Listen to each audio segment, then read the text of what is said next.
공수처는 체포영장 기한 연장을 위해서 법원에 체포영장을 재청구했습니다.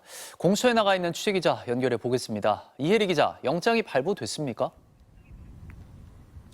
네, 공수처가 지난달 31일 발부받은 윤 대통령 체포영장 유효기한은 어제 자정 끝났습니다. 공수처는 어제 서울 서부지법에 영장을 재청구해서 유효기간 연장을 요구했는데요. 아직 영장 발부 소식은 들려오지 않고 있습니다. 통상 한 차례 법원이 발부한 체포영장을 재청구하는 경우에 상황이 크게 달라지지 않는 이상 그대로 발부될 가능성이 높다고 공수처는 기대하고 있습니다. 이번에는 영장 유효기한을 7일보다 더 늘려잡은 것으로 보이는데 공수처는 기한에 대해서는 함구하고 있습니다. 바로 구속영장을 청구하는 방안 등에 대해서는 공수처가 체포영장이 먼저라고 선을 그었죠. 재청구한 체포영장이 발부될 경우 윤 대통령 체포에 다시 나설 것으로 보입니다. 공수처가 갑자기 체포영장 집행을 경찰에 일임하겠다고 하면서 혼선이 있었잖아요. 이건 정리가 된 겁니까? 네, 공수처가 사전 협의 없이 경찰 국가수사본부에 윤 대통령 체포영장 집행을 일임한다는 내용의 공문을 보내면서 혼선이 시작됐습니다. 경찰은 어제 오후 브리핑에서 법률적 논란이 있다고 반대 의사를 밝혔습니다. 공수처도 결국 주장을 거둬들였는데요. 공수처는 중대한 사안이 있어 작은 논란의 소지도 남기지 않아야 된다는 점에서 경찰과 의견을 같이 했다고 밝혔습니다. 결국 공수처와 경찰이 1차 체포영장 집행 때와 마찬가지로 공조하기로 한 겁니다. 그러나 공수처가 불러일으킨 혼선 때문에 공조부는 영장 만료일인 어제 추가 집행 시도조차 하지 못했습니다. 공수처가 재청구한 영장이 발부된다면 공수처와 경찰은 재집행 일정을 논의할 것으로 보이는데요. 재집행 과정에서 공수처가 또다시 소극적인 모습을 보인다면 공수처를 향한 국민적 불신은 더 커질 수밖에 없을 것 같습니다. 지금까지 공수처에서 전해드렸습니다. 윤석열 대통령 체포영장 시한이 끝나자 야권은 일제히 반발했습니다. 민주당은 최상목 대통령 권한대행을 수사기관에 고발하기로 했고 개혁신당은 영장 집행을 방해한 국민의힘 의원들을 모두 체포해야 한다고 했습니다. 김정우 기자입니다. 주말 내내 윤석열 대통령에 대한 체포영장 재집행을 요구한 더불어민주당.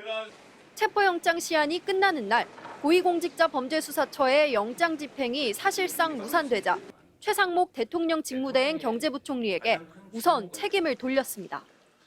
심각하게 이 대통령 직무대행의 이런 질서 파괴 행위, 제2 내란 행위에 대해서 우리가 엄정하게 책임을 물어야 되지 않을까 하는 생각이 들었습니다.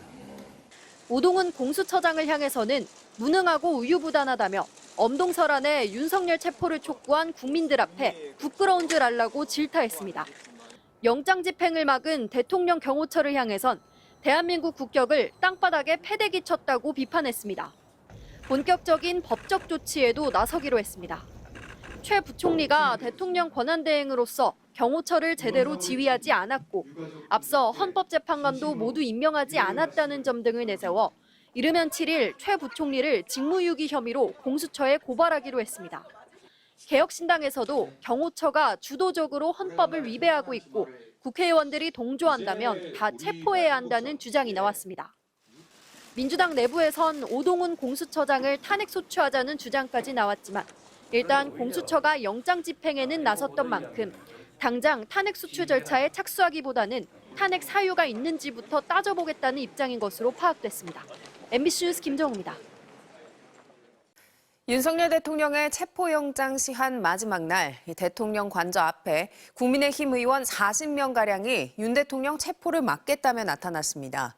당 지도부는 자신들은 대통령을 지키려는 게 아니라면서 개별 의원들이 스스로 판단해서 간 것이라고만 말했습니다. 손한혜 기자입니다. 윤석열 대통령 체포영장 유효기간 마지막 날 이른 아침부터 국민의힘 의원들이 서울 한남동 대통령 관저 앞에 모였습니다. 박대출, 이만희, 정점식 등 친윤 핵심 의원들, 강선영, 박충권 등 초선 비례대표 의원들, 친한동훈계 핵심이던 장동혁 의원도 나경원 의원에게 인사를 건넵니다.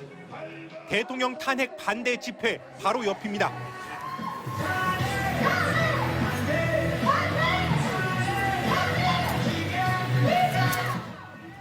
김기현 전 당대표 등 일부 의원들이 불법 체포를 온몸으로 막겠다며 관저 골목 위로 사라진 사이 의원들은 더 늘어 40명 정도에 이르렀습니다. 관저 안팎을 8시간가량 지키던 이들은 고위공직자범죄수사처의 체포영장 재집행이 사실상 무산된 뒤 현장을 떠나면서 끝까지 비상대기하겠다고 예고했습니다. 불법적인 체포영장의 집행에 대해서는 단호히 이러한 부분에 대해서 문제점을 지적하고 국민의힘 의원 108명 중 비대위원까지 포함해 40명 정도가 길거리로 나선 상황. 당 지도부는 개별 의원들의 판단일 뿐이라는 입장만 되풀이하고 있습니다. 그러니까 당 차원에서 간 거 아니라는 부분에 대해서는 이미 우리 대변인이 충분히 밝혔을 거고. 또 위법적인 수사를 막고 헌법 질서를 지키려는 것이지 윤석열 대통령을 지키려는 게 아니라고도 선을 그었습니다.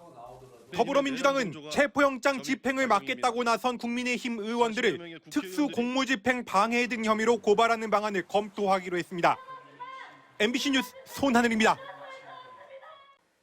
윤석열 대통령 탄핵소추 쟁점에서 내란죄 성립 여부를 빼자는 국회 측 주장에 대해 여당이 공세를 퍼붓는 가운데 헌법재판소가 어떻게 심리할지는 전적으로 재판부가 판단할 몫이라고 선을 그었습니다.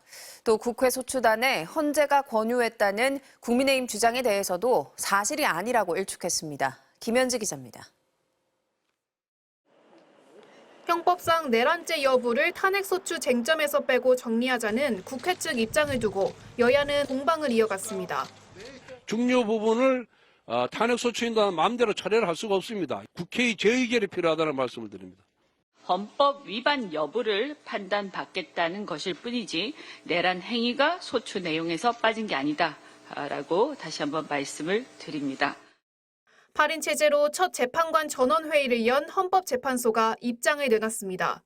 헌재는 내란죄 위반을 탄핵소추 사유로 볼지에 대해서는 전적으로 재판부의 판단 사항이라고 했습니다. 소추 사유에서 내란죄를 철회하라고 헌재가 권유했다는 국민의힘 쪽 주장에 대해서도 그런 사실이 없다고 일축했습니다. 헌재는 지난 2017년 박근혜 전 대통령 탄핵 심판 때도 뇌물 강요 등 형법상 범죄 성립 여부를 빼고 위헌 여부만 밝히는 쪽으로 소추 이유를 정리한 바 있습니다. 헌재는 이 같은 전례를 토대로 윤 대통령 탄핵 심판에 속도를 낼 것으로 보입니다. 헌재는 다음 주 화요일 시작하는 윤 대통령 탄핵 심판 변론 기일은 매주 화요일, 목요일 진행하고 평일은 매주 한 번씩 여는 것으로 재판관 8명 전원이 뜻을 모았다고 밝혔습니다. 앞서 5차 변론 기일까지 한 달치를 일괄 지정한 게 피청구인의 방어권을 침해한다는 윤 대통령 측 주장도 반박했습니다. 헌재는 당사자의 변론 계획 수립과 원활한 절차 진행의 필요성을 고려한 것으로 헌재법에 근거한다고 일축했습니다.